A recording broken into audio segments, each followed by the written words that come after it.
The South African National Defence Force rejecting reports that some South African soldiers deployed as part of the SADC Mission in the Democratic Republic of the Congo have surrendered to the M23 rebels. Now, according to these particular reports, they say several soldiers are now being held hostage, but the SANDF says this could not be further from the truth. Let's now speak to spokesperson of the SANDF, Siphiwe Dlamini. Thank you so much, Mr. Dlamini, for your time this afternoon. Now, before we even get into our conversation tonight, we've got breaking news, and of course it does link to the department for which you speak now. Nosiviwe Mapisa-Nqakula, who was currently the Speaker of the National Assembly, but in her capacity as the Minister of Defence, had, been accused, and you've seen the court case, of course, that has been unfolding and the arguments thereof. Now she's resigned, and I wonder what has the SANDF been saying about this particular matter? That issue you're raising is beyond my pay grade. I will not comment any further. All right, so before we even move on then, so the SANDF hasn't been reconciling itself to some of the allegations, because she was facing these allegations as a Minister of Defence in South Africa. That conversation you want to bring me in is beyond my pay grade. I will not get into that conversation. All right, Mr. Dlamini, let's move on. Thank you so much for your response there. So you are saying that these reports are unfounded. Why? Well, they are unfounded simply because none of our members is missing and all our members have been accounted for, and therefore it's advisable if this group, whoever they are, claim to have our members. I think the best thing for them to do is to showcase those members. But as far as we are concerned, there are no members of the Defence Force held by anybody else, and everybody has been accounted for by the South African National Defence Force in the DRC. And from your side as the SANDF, where do you believe these reports emanate from?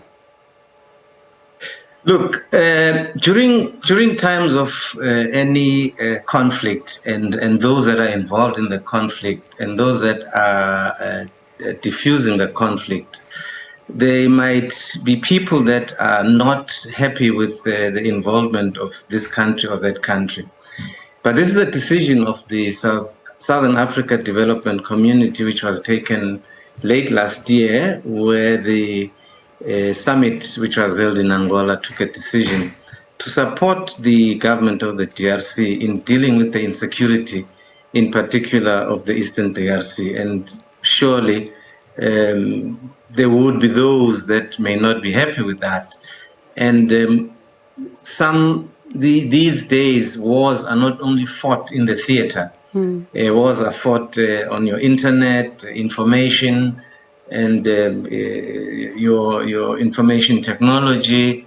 So this is part and parcel, in our view, the composite of a war that is being fought at all levels. So will you be leaving it here, or will you be probing further?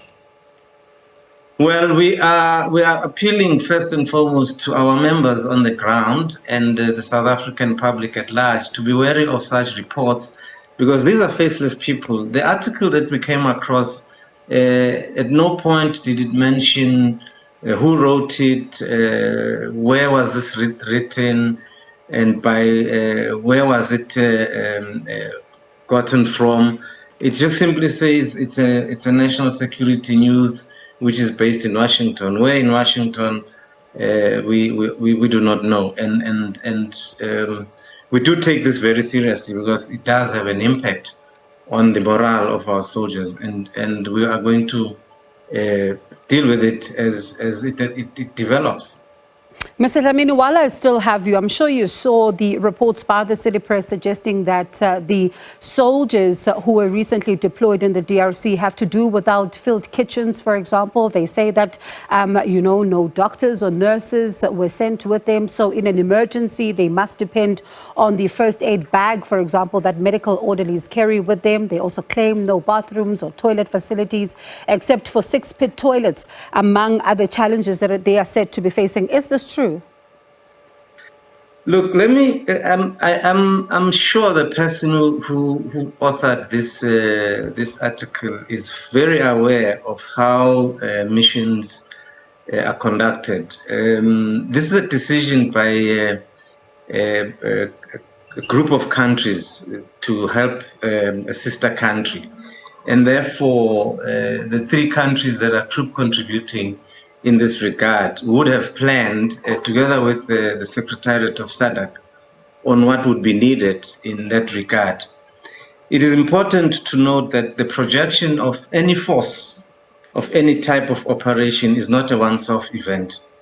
This is a continued, planned and predetermined planning process until we reach a point where we are satisfied that whatever is mobilized will help our troops. And therefore, as we deploy, we don't deploy at a go, we deploy in phases. And I can assure you that if that person who wrote the story would go and check what has been added onto in this deployment, the situation has definitely changed. Because as we increase the number of men and women on the ground, we also increase the support that is needed to those men and women on the ground. So, I might as well add that the Democratic Republic of the Congo government has really come to the party and been supportive to the three countries, namely South Africa, Tanzania, and Malawi, in terms of whatever capacity that is needed. The hospitals has been actually put in place to ensure that whoever is injured, it's a level 3 hospital, which has actually seen a number of our members being supported medically. okay, so if I understand you correctly, are you saying this was the situation before and things have improved? No. I'm saying the situation as we deploy. Remember, we deploy in phases. The first phase would have a specific number of troops who we would call the leading party that makes the assessment on the ground.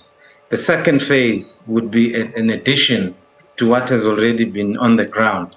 And as that number of troops increases, so does the number of all the requirements, because this is a pre-planned and predetermined process that by the time we reach a certain level of our deployment, we should have a specific support system in place.